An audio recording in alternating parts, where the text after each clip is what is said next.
Good morning, Satish bhai. Good morning, Jagdish bhai. So we are live on the YouTube and now we'll start the meeting. So good morning, friends. Welcome back to Saturday Club of Baroda morning meeting. Today we have a very eminent guest speaker, Dr. Maulik Vaja. He's a consultant neurosurgeon in Vadodara. He did his MBBS and MS from Baroda Medical College and did his DNB neurosurgery from Krishna Institute of Medical Science at Hyderabad. He has also done fellowship in spine, skull base, and epilepsy surgery. He is affiliated to very reputed hospitals in Vadodara like Sterling Hospital and KJP Children Hospital. His areas of special interest are microvascular surgery, brain and spinal tumors, cranial endoscopy, pediatric neurosurgery, and he has several publications to his credit. With this formal introduction, I request Dr. Vaja to give us a talk on posterior fossa, brain tumors in pediatrics and surgical outcome. So over to you, Dr. Vaja. You have about 40-45 minutes to talk and we'll keep some 10 minutes for interaction. So over to you. Thank you, Dr. Okay. Vaja. Thank you, Satish sir, for such a nice and lovely introduction. I would like to start my talk. And Good morning, everyone, all audience, to spare some time for my talk in such a early morning. So today I would like to talk about surgical outcome of posterior fossa tumor. So first of all, what are the pediatric brain tumor? So they are most common solid tumor of childhood and the second most common malignancy of childhood. So first is blood cancer, I think, and second is solid malignancy which is arising in brain. And the incidence rate is 3 to 5 new cases per every 1 lakh children per year. And pediatric CNS tumor are classically distributed in posterior fossa preponderance, but 50% of them are supratentorial. And the prognosis is better than what generally assumed. And treatment includes surgery alone with or without adjuvant therapy like chemotherapy and radiation. So I would like to give a brief general perception of people that when somebody listen about brain tumor, he or she thinks that a patient is not going to survive for a long time. But that is a very big myth. So even in adult, we have come across in a day-to-day life that a patient will understand or think that now patient has brain tumor and the surgery is always going to be deadly and patient will not survive. So where we can imagine that when it comes to a pediatric patient, what will be the stake of phobia involved. So I would like to first make everybody understand what is the posterior fossa. So our brain is divided in upper half and lower half by the tentorium cerebri. So tentorium is running from the clinoid process to the torcula hierophyli, and the structure which is lying below these are called posterior fossa structure, which mainly includes cerebellum, brainstem, and fourth ventricle. These are the main structure, and today we would like to talk about what are the different tumors or lesion involving these structure which are usually treated by neurosurgeon. So posterior fossa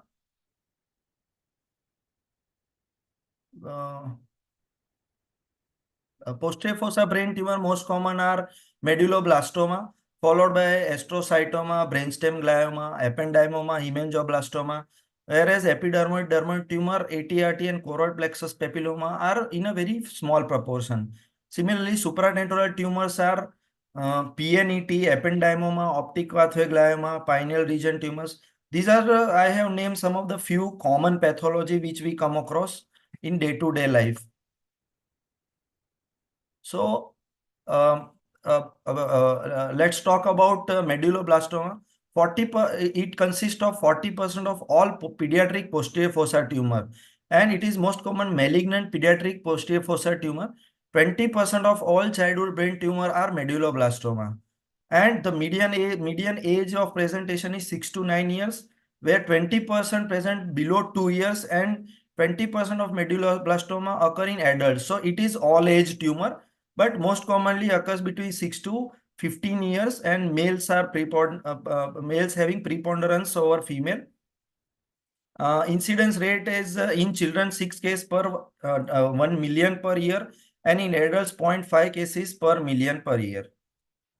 So I would like to directly demonstrate a case, and then we would like to understand what is medulloblastoma and how it progresses. So this is one case where 4-year-old boy who had imbalance while walking for 1 month and recent onset of headache followed by raised ICP symptoms. So this is a classical set of symptoms. Usually any posterior fossa brain tumor patient comes to a clinician where very subtle signs of neurological deficit may be there, and raised ICP symptom many a time labeled by a junior consultant or an inexperienced physician by a gastroenteritis or some kind of allergic vomiting or something like that. But when it is detected as having a brain tumor, it would be probably a late. So high index of suspicion is very, very important, where you see there is a persistent vomiting, projectile vomiting along with headache, because children are not very expressive in terms of symptom that they will elaborate detail about headache. So evaluation with MRI brain plane and contrast is must, and you have to understand that whenever you send any patient for MRI, you have to get the whole spine screening. It is must to evaluation of a drop metastasis called a disseminated disease, very common with the posterior fossa tumors. So this is a MRI. With a least understanding of the MRI images, we can see this is a posterior fossa tumor which is located in the fourth ventricle, and because of the fourth ventricle tumor is occupying the ventricular space, there is a very minimal space for the drainage of CSF is there, and secondary to that you can see. Can everyone see my cursor in the on the screen, Satish sir? Please move the cursor so that I can look.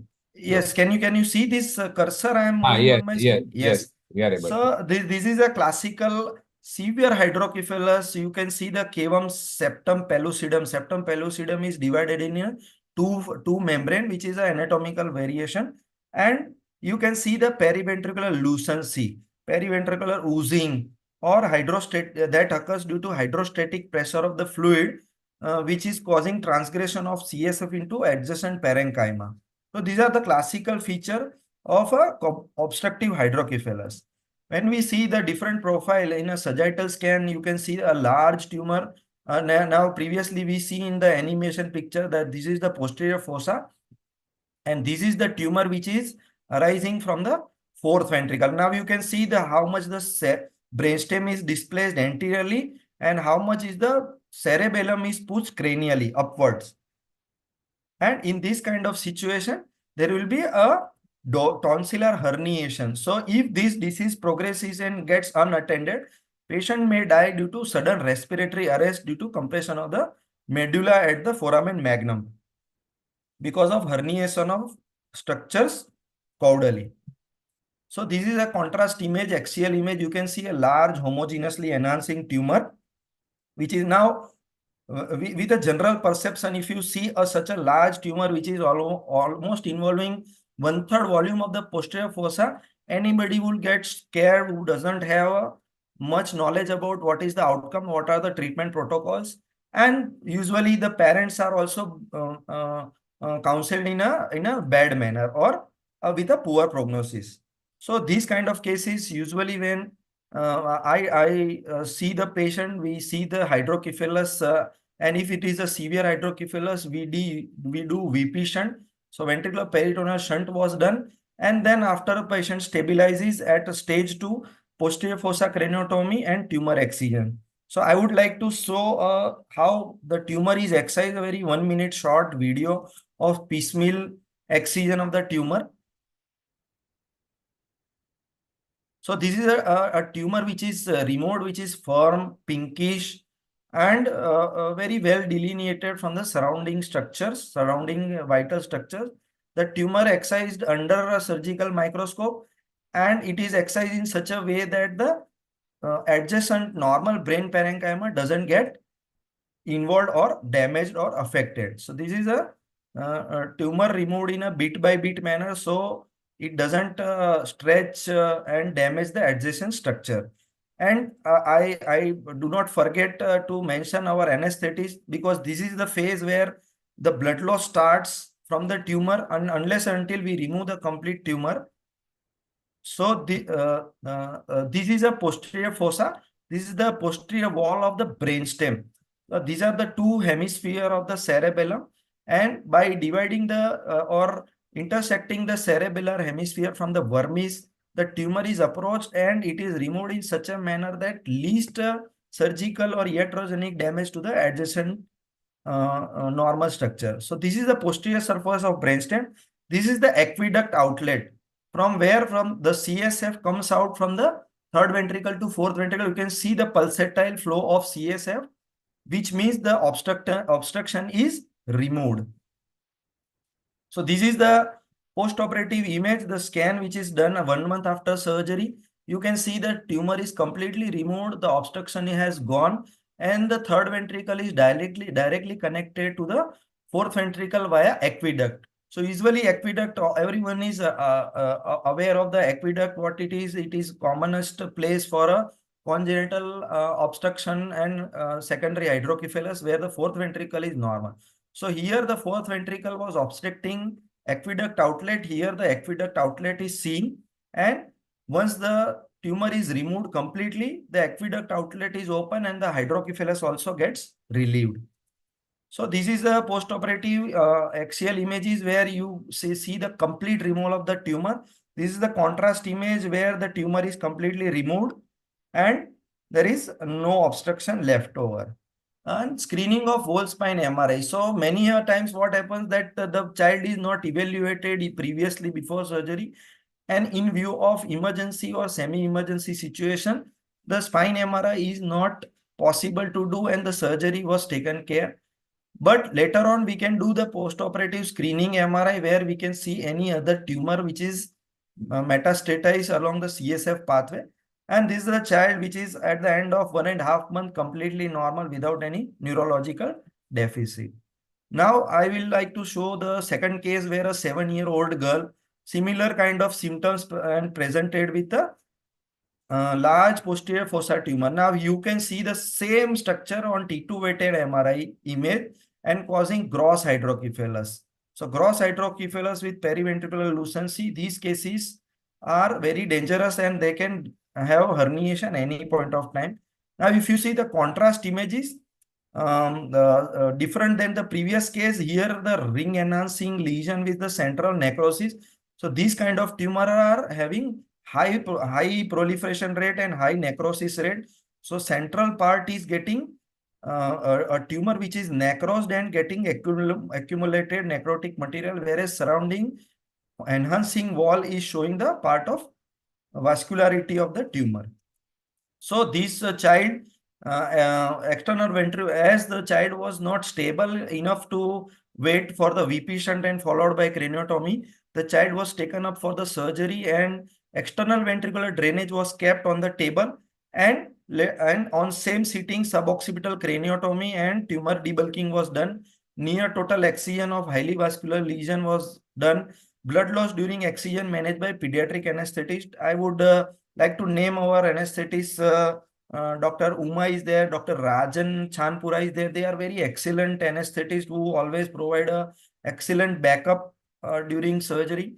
So after the tumor was completely excised and the EVD was removed, the hydrocephalus was not subsiding. So it was the external ventricular drainage was replaced by ventricular peritoneal shunt.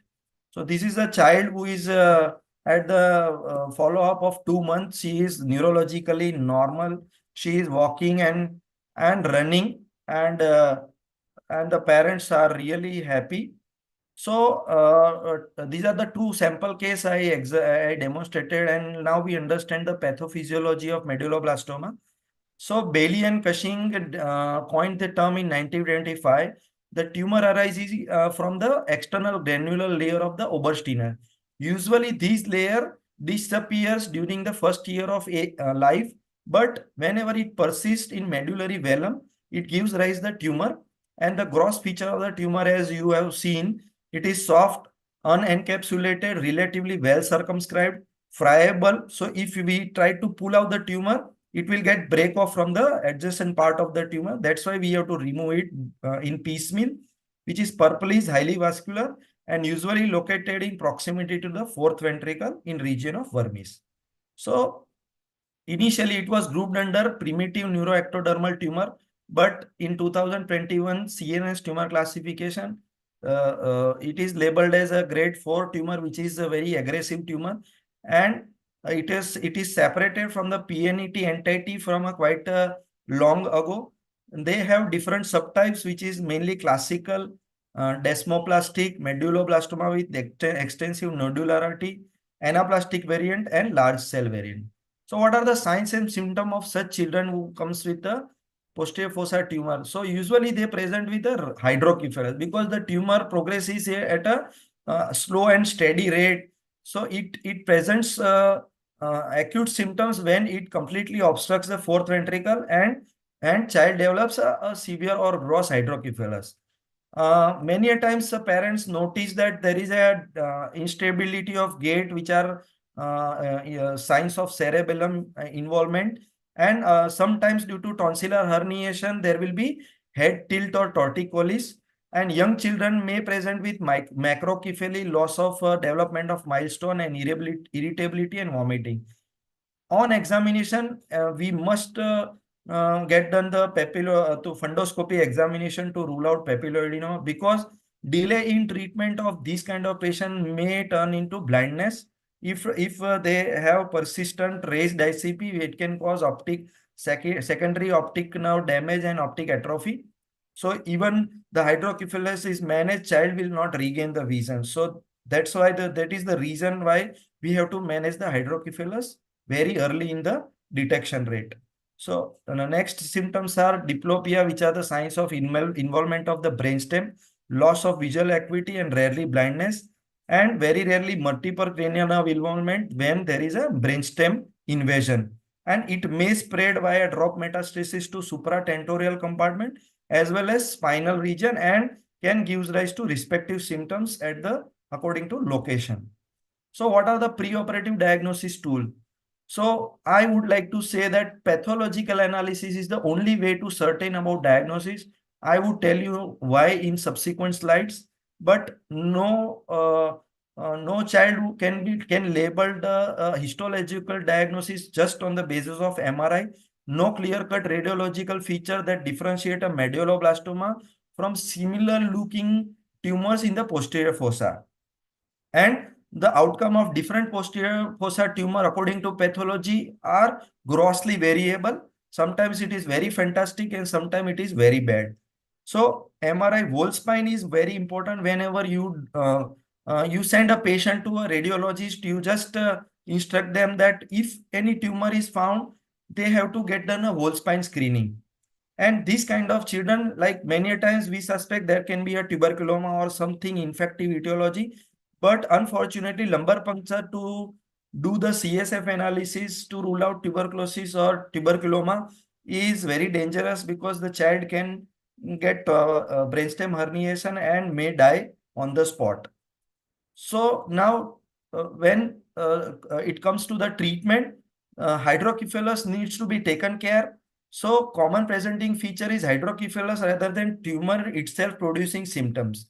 So direct VP shunt is not recommended in every cases, but preoperative EVD also needs to be done very carefully to relieve the hydrocephalus, because there are chances of reverse herniation. So when and where there is a severe hydrocephalus, then only we do VP shunt or preoperative EVD. Otherwise, we manage the hydrocephalus on table. So EVD at the time of surgical excision, it helps in reducing intracranial pressure, reducing the herniation of a posterior fossa structure from the craniotomy defect. Many times after surgery, allow CSF drainage if the secondary hydrocephalus increase or develop after surgery. Young children avoid pressure on suboccipital wound. It promotes wound healing because the hydrocephalus can cause continuous pressure on the surgical site, and there may be a CSF leak. So when to do VP shunt? So VP shunt is done in case of symptom of raised ICP, very severe hydrocephalus where the child cannot wait till the tumor excision, development of CSF leak from the wound after surgery, development of pseudomeningocele, and failure to wean of VMD. Like when the EVD is removed, the child have persistent hydrocephalus. In that case, we have to convert EVD from EVD to VP shunt. And pre-op shunting before tumor excision usually not recommended. But when there is a severe hydrocephalus, as I shown you, the previous two cases where there was gross hydrocephalus, in that kind of scenario, no surgeon can dare to operate directly on the tumor. Otherwise, catastrophic events can happen secondary to severe raised ICP on operation table. And there is a common myth that when there is a tumor, we do VP shunt, the tumor cells can migrate to the peritoneal cavity, but there is a very common myth. Tumor cell doesn't get migrated. Even if they migrated outside CNS, they do not survive. So now the coming up to tumor excision. So why tumor excision? So our goal is to do the tissue diagnosis. As I am repeatedly telling that no MRI can get definite pathological nature significantly. And next is gross total excision. So the prognosis of the survival of this kind of children is one of the factor, which is how much amount of tumor is excised. And next is the tumor should be excised in such a way that it affects no or minimal neurological structures. What are the common challenges when we operate such cases are? They have low body weight compared to adults. And as we all know, children are not half adult. Vascular tumor with firm adhesion to the cerebellum. Slightest of the blood loss can cause on-table arrest and hemodynamic instability. Anesthesia and resuscitation is a challenge. Our anesthetists must be on toes and well experienced to manage such kind of cases routinely. These are the surgeries which last prolonged and can cause secondary hypothermia. And dissection beyond the floor of fourth ventricle, per se brainstem, can cause significant morbidity and sometimes mortality due to respiratory failure. So how these surgeries are safe and why it is safe now? So when it was started in 1930s, these surgeries had very high mortality, up to 30%. But nowadays, due to increased understanding, the morbidity has reduced 5 to 10% and mortality due to surgery is just 2%. How it has increased the safety? So because of better understanding of resuscitation during surgery, experienced anesthetist along with a pediatric intensivist makes the job safe and easy. Whenever I operate such kind of cases, when they are really low in body weight or small age, we keep a pediatric intensivist standby to help the anesthetist, because the anesthetist knows what pediatric intensivist doesn't, and pediatric intensivist knows what anesthetist doesn't. So they make a fantastic, they make 1 plus 1 equal to 11 while it comes to a resuscitation during surgery. So monitoring and other equipment which are very excellent nowadays. Surgical microscope for magnification, as I shown the video, it increases magnification in manifold up to 40 times. So surgeon can see whole world like in this a small corridor. Ultrasonic aspirator like machine which helps the tumor resection without significant blood loss. So what are the complications of surgery? As I told, intraoperatively, mainly blood loss, brainstem injury, and sudden death due to hypovolemia. Post-operatively, these kind of cases can develop posterior fossa hematoma, neurological deficit, infection and meningitis, cerebellar mutism, CSF leak from the wound, and pseudomeningocele. But none of the post-operative complications are so discouraging that we do not take the challenge in our hand. So this is one example of surgical site hematoma due to high vascular lesion. So whenever there is a hematoma which doesn't cause herniation or significant brainstem damage, it is going to resolve. Just we have to manage the raised ICP. In this child where there was a posterior fossa hematoma, we just managed the hydrocephalus with VP shunt and anti-edema measure, and gradually the edema subsided, hematoma resolved, and the child did really well. Next common complication, which is usually we do not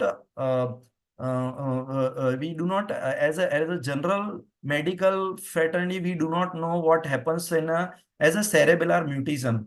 So whenever we understand mutism like that is a aphasia. So aphasia usually occurs whenever it is whenever surgery is done in the supratentorial or speech area involvement. But here in case of cerebellum, due to involvement of rubrodento thalamic tract, there will be a mutism which starts on 1 to 2 days after surgery. Initially, child will be talking, but later on, due to surgical edema and involvement of the dentorubro-thalamic tract, child will be mute. But these are the self-limiting condition, no specific treatment. Steroids can be tried. Symptoms usually subside in 1.5 month, and the rehabilitation is the only treatment and reassurance to the parents.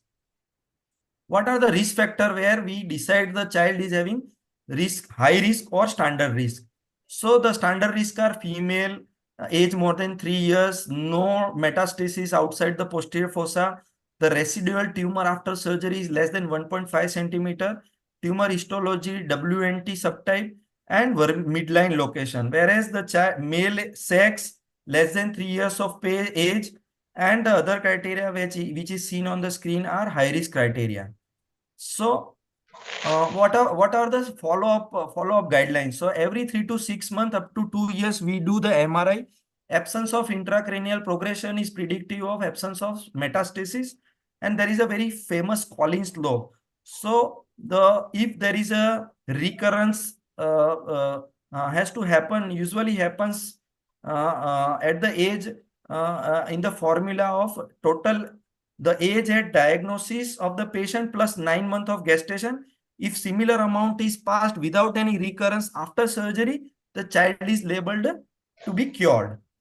So what are the survival rate of this surgery, these tumors? So overall 5-year survival rate are 6%, but the survival rate are very good in average risk patient compared to high risk patient, where the survival rate is 75% at 5 year in average risk, but it is almost half in high risk patient at the 5 year. Whereas in adults, the 5-year survival rate is almost similar, but 10-year survival rate is very good. And the criteria for long-term survival is young age of diagnosis, gross total excision, and radiation. Recurrences are usually incurable. 70% recurrence occurs in posterior fossa, and risk of second cancer after medulloblastoma are increasing because of radiation. So what are the different tumors? Now, the most interesting part of my talk is whenever we think there is a tumor, posterior fossa tumor, radiologists give a report and we understand, okay, this is the tumor, this is a cancer and medulloblastoma, and the outcome is very bad. So don't push or don't promote for the aggressive treatment. So this is a first diagnosis differential is ependymoma, which is usually common in pediatric brain tumor, third most common tumor, and 90% occurs in posterior fossa, whereas in adult it can occur in the supratentorial or a spinal cord region. Most common locations are fourth ventricle, lateral aspect fourth ventricle, or roof of fourth ventricle. There are different subtypes. As the fourth medulloblastoma is grade 4 tumor, these are the low grade to intermediate grade of tumor, so it is having a good prognosis. Now, CT scan wise, if you see the previous medulloblastoma scan, these tumors are also in the posterior fossa looking radiologically very similar. For a radiologist, it is very, very difficult to comment whether it is ependymoma or medulloblastoma.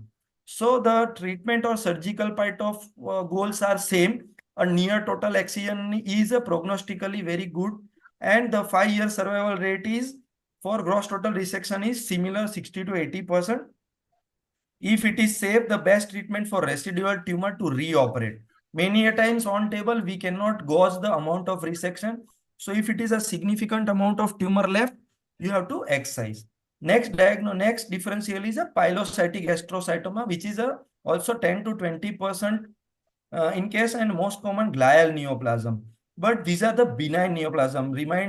Remember me, these are the pilocytic astrocytoma or astrocytoma are grade 1 or grade 2 tumor, and 94% of the survival rate at the 10 years. So most patient present at the first 2 decades, and median duration of symptom will be longer compared to medulloblastoma because these are slow growing tumor.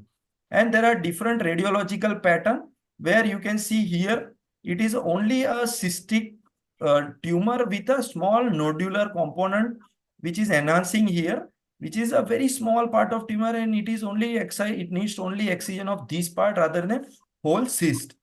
And next variety is the enhancement of cyst wall along with the nodule. Third variety where the gross cystic and solid component of the tumor. And the fourth variety is similar to medulloblastoma, a whole solid tumor which is occupying the fourth ventricle and cerebellum and very minimal cystic changes. So treatment of choice in these cases are surgical resection. Radiation and chemotherapy are really not recommended in astrocytoma because they are low-grade tumor, not going to respond to radiation and chemotherapy.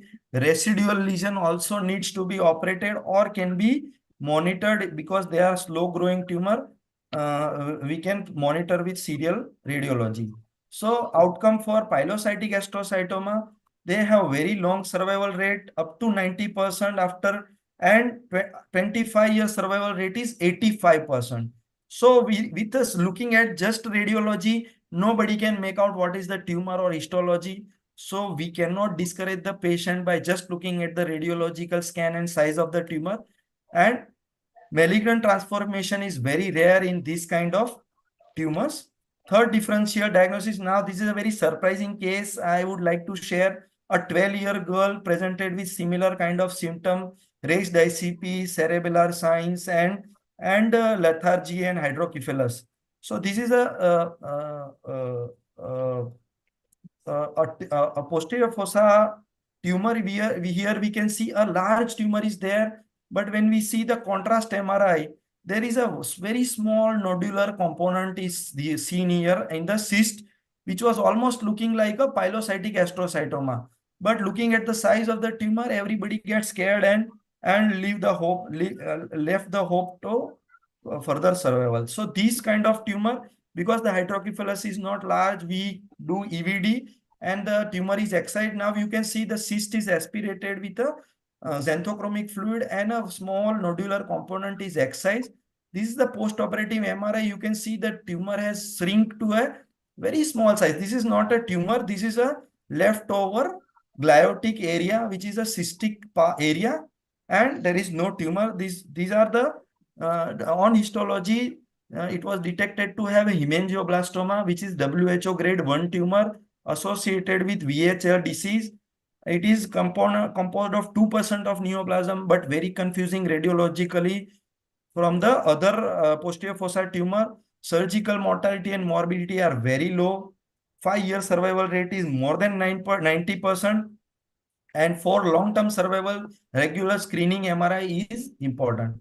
Fourth differential diagnosis. This is one another case where the case is left over the MRI report, the outcome would be completely different. A 3-year girl with left side of cerebellar weakness and raised ICP presented to me because of gross hydrocephalus. The shunt was done, and then later on MRI is done. So you can see this is the MRI where gross periventricular lucency is there, but the shunt tube is seen here. The child was shunted and then MRI was done. You can see a large cerebellar hemispheric tumor. Now, I have kept a radiologic MRI report where it is suggestive of possibility of medulloblastoma and SHH subtype. Now, not going into detail, but SHH subtype is known as a high risk criteria of medulloblastoma, but still the child was having a large tumor. The surgery was advised. Unilateral suboccipital craniectomy was done and the tumor was excised. And surprisingly, the tumor turned out to be a not medulloblastoma, it was a tuberculoma. The microbiology detected the TB bacilli by CBNet, and the surgical pathology was necrotizing granulomatous inflammation diagnosed as TB. The 1.5 month follow of the child is completely cured. If this child would have been discouraged having high grade tumor and not to do any aggressive treatment, might have been difficult to survive. The next differential diagnosis is 5-year male imbalance while walking. Similar symptoms, cerebellar signs are present. Now, radiologically, similarly, posterior fossa looking tumor, it is not different radiologically than we saw earlier in case of medulloblastoma or ependymoma or astrocytoma. But here, the report came as a epidermoid or dermoid cyst. Now, these cyst, when the child had a very gross hydrocephalus, we could not afford to do a direct surgery to remove the tumor, and that's why the shunt was done.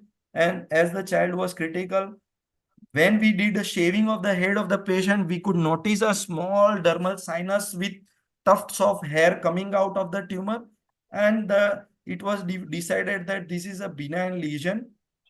And later on the child was operated for the excision of the tumor. This is the large hole dermoid cyst excised from the posterior fossa. You can see the tuft of hair coming out of the tumor as well as the track which was going up to the skin, and the track is also excised. A post-operative MRI where the hydrocephalus is completely subsided, tumor is completely excised, and child is almost cured. So dermoids are enlarged slightly more rapidly than epidermoid tumor and characteristically seen in midline tumor associated with sinus tract. Symptom reflex of all midline tumor and hydrocephalus. If the dermal sinus is present, can cause meningitis. The challenging part in this kind of excision of tumor is the spillage of tumor component can cause secondary chemical meningitis, but it is self-limiting and the treatment is steroid and broad spectrum short course antibiotic. Next is ATRT. Now this is a different located tumor, very high grade tumor, atypical teratoid rhabdoid tumor, which are very aggressive tumor. It is seen in bilateral CP angle, but many a times this kind of tumor can be seen as the in tuberculoma formation also. So this child also was operated, but it turned out to be ATRT, but the surgery was successful. As we look up to ATRT, the ATRT is a very aggressive tumor, and children less than 3 years survival is very short. The standard treatment protocol is surgical resection, radiation, and chemotherapy. But because of short survival, 6 months to 18 months, many time after surgery, the child may be discouraged to get further radiation. If they are less than younger than 3 years, radiotherapy cannot be given, and surgical resection is but still cornerstone of the treatment to label the diagnosis. Now, this is the next case where a cerebellar tumor is there in a hemisphere, classical tiger stripe of pattern. This is a classical case of cerebellar gangliocytoma or a Lermite-Duclos disease. The child was operated, and MRI report also was predicted as Lermite-Duclos disease. This is a benign tumor, but because of its mass, it can cause symptom and it needs to be excited. I remember Dr. Udayan when I sent the sample, and I did not reveal the pathology, the MRI report. I just told there is a cerebellar tumor, look what it is. And he was just scratching the head. He told Maulik bhai, this is looking like a normal cerebellum plus and we always interchange the history and radiological finding.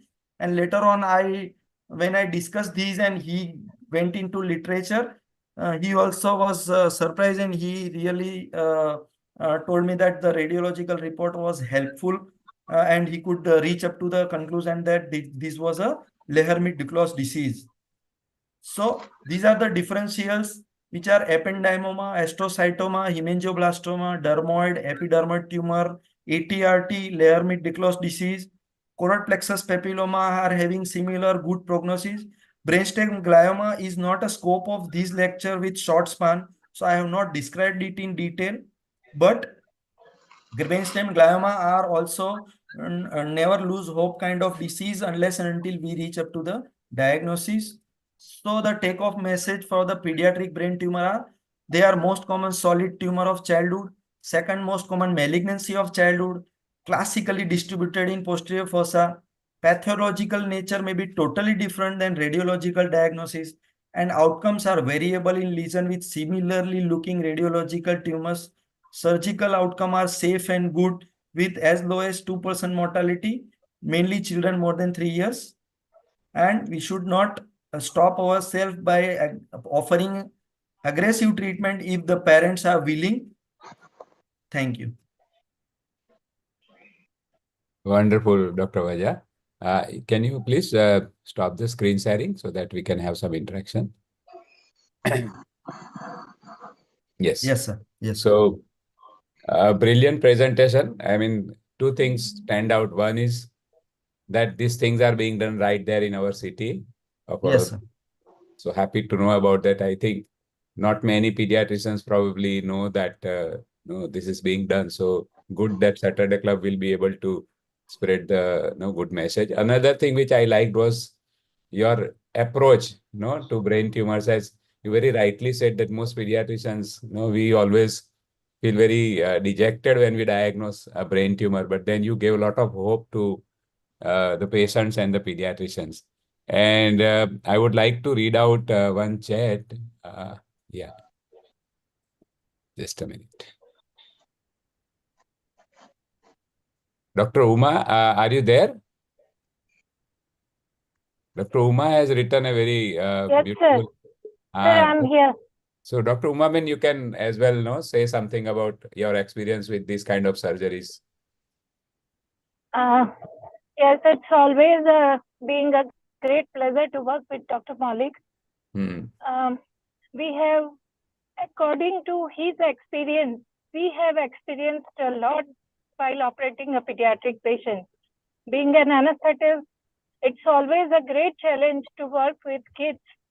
And there are lots of aspects while doing normal surgeries in supine position. Here we are operating posterior fossa tumor. So we have to keep patient in prone position. And if anything happens, we have to take this patient immediately supine and then to resuscitate the child. But he is guiding us in every aspect in such a way that we hardly come across such situation during surgery, and we are managing the surgery in a very right manner. And the special interest in pediatric posterior fossa tumors I have because of the outcome. If we take wonderful care of the pediatric patients on table, we will get a wonderful outcome. And thank you so much for having your support and guidance in dealing with this patient. Thank you, sir. Thank you, Dr. Uma. That was very good to know about the teamwork, team approach that you are having with Dr. Vaja. Any other question or comments, Jagdish bhai? No, I did not realize he has done so many pediatric posterior fossa tumors. The number is really very good. Excellent. Thank you very much, sir. I must thank Dr. Kashyap, who is a pediatric surgeon, who actually told me about Dr. Vaja's work. And I'm always looking forward to this kind of presentations. So I caught him. So thank you. And I think Dr. Vaja, you must be having many more such cases there apart from brain tumor. So yes, sir. Yes, maybe sir. in future So I could not see as a pediatric neurosurgery comes. I would like to include lot many cases, but it is not possible to share everything what I have in my kitty in one small short lecture. Though I was thinking to put a small short surgical video, how do we operate it, but it is very difficult job to include everything in this other than the message. So we can take a case by case, like I would like to present a little elaborated surgical video of a single surgery. But thinking of a non-surgical audience, it will be it may become boring sometimes. Looking at blood, no, we get fascinated. We get fascinated looking at your video. If I just give on a lighter note, my father-in-law is radiologist. So he keeps on telling me that when he completed his radiology in 1983, and he told me that he did not opted for surgery because he did not like to wear gloves, or he did not like to see blood. That's why he did not opted for a surgical field. So that is a very good example for me to Yeah. not bore non-surgical audience by showing exclusive surgical videos. This was very useful actually. This was very Yeah. useful. And when we see real cases, no, we get actually a lot of information that this can be done here right in Baroda. Yeah. And we can always have part 1, part 2, part 3, because yes, sir. I Yes. remember Dr. Satish Shah used to have, if somebody doesn't complete his talk well, he would always give an opportunity that we can have part 2 or part 3 also. So maybe Yes, sir. sometime Yes, in sir. future, we'll have Definitely, part 2 sir. of your talk. Yes, sir. And mentioning Dr. Kashyap Pandya, Yeah. I have been looking him as a pediatric surgeon till my surgical residency days. He is inspirational. He is always promoting. He is always humble to juniors. And somewhere in corner of my heart, I could have been a super specialist. Looking at such a fantastic super specialist in my experience or in my contact, he would be one of them. And he has been such a wonderful senior and always a guiding senior to me, and I will be thankful to him sincerely from bottom of my heart. So this talk is on YouTube. You can ask him to have a look at it. I will tell him. Yes, sir. Satish Bhai, I would Sapna like has one to add question. one sentence Yes, over yes, here. Sapna, well, yes. Dr. Sapna, nice to see you Uh, after a long People time. used to say, parents and grandparents used to say, we must approach a senior most neurosurgeon while it's a case of a pediatric tumor. Hmm. But I would say that Dr. Maulik Waja in Vadodara, it's a great visionary thing and great person to get operated underneath. Yes, definitely. Looking at his Yeah. work, I would definitely agree with you. Yes, Dr. Sapna, please. Yeah, it was an excellent talk. Thank you so much, and love the practical cases that you Yes, shared. thank you, ma'am. Thank you, ma'am. Yeah, so I had a question. Do you see the incidence of pediatric tumors rising, or are we much better at detection in these recently? Yeah. So very nice question, madam. So pediatric tumors have been there quite a long ago, since quite a long ago. It's not like that the incidence is increasing, but because of awareness of the doctors, availability of scans at cheaper rate, at faster availability, the detection rates are being higher.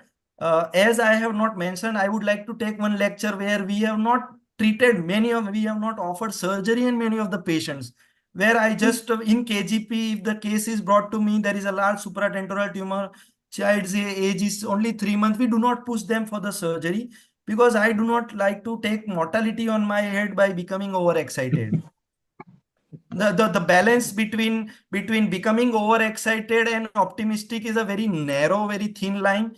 We cannot keep learning by killing children on operation table. So many a Namaste, time good I morning. refuse, many a time I tell them that I just put a infant feeding tube inside the tumor. I will aspirate the tumor. If it turns out to be something benign, let's try our luck. But if it comes out a very aggressive tumor, many times we leave that like that also. That's why you So, I do not try to unnecessarily become heroic while doing surgery. It should be safe, but the line is very thin. Sometimes you have good experience, sometimes very bad. Among the tumors which we have operated, many tumors I have done percutaneous biopsy at KGP, but when it comes to a microscopic surgical excision, I need equipment and setup. I operate it at Sterling. One of the bad experience I had where the child's tumor was invading brainstem and we had on-table arrest and death. That was unfortunate. We take a elaborative consent. I write it on myself. I take 2 paper consent. Next time I will present a sample of consent what I take as well. So it's not like showing all starry thing to the patient relatives or parents. It's a very, very elaborative explanation where if they want to take the risk. One case I remember, one case was a posterior fossa tumor where I operated the child around 15-month child, where because of the low body volume weight, I did debulking but could not exercise completely. The child was then I removed the tumor. The tumor turned out to be a PNET, which is very aggressive. I literally because I can speak in this forum. Yes. Sometimes I be blunt. I tell them to reproduce one another child. Do not spend money. Go and produce another child. We have done surgery. We have removed the tumor. The tumor looks very aggressive. We couldn't completely excise it. And if you are not financially affordable, that child, I remember they went to Delhi. Somebody re-exploring the Delhi. The child was vegetative after surgery. Then he came to me and he regretted so much that sir, आपने तो बोला था कि ये surgery दोबारा नहीं करना चाहिए. But we thought somebody in Delhi is somebody excellent surgeon, and we believed that. And the child is now bedridden, and just chemotherapy was given. I'm not sure about that. Yes. So Yeah. that it's good to know that you have a balanced view on the whole thing. Yes, it's not a heroic approach all the time. It's all balanced and weighted according to the situation. We balance the risk, we see the age, we see the location, vascularity of the tumor, and affordability status of the parents as well. Good. Any other comments or questions? Okay, so if there are no comments now, I think we end the session here. Thank you, Dr. Maulik, once again. We will expect you to deliver similar talks in future as part 2 or 3. So thank you so much. Thank you all. Thank you, sir. Thank you for providing us such a wonderful platform, sir. Thank you. We end the session here. Yeah. We meet next Saturday. There is a talk about osteoporosis. One orthopedic surgeon, Dr. Jatin Shah from Anand. So we meet next Saturday. Okay. Thank you. Okay.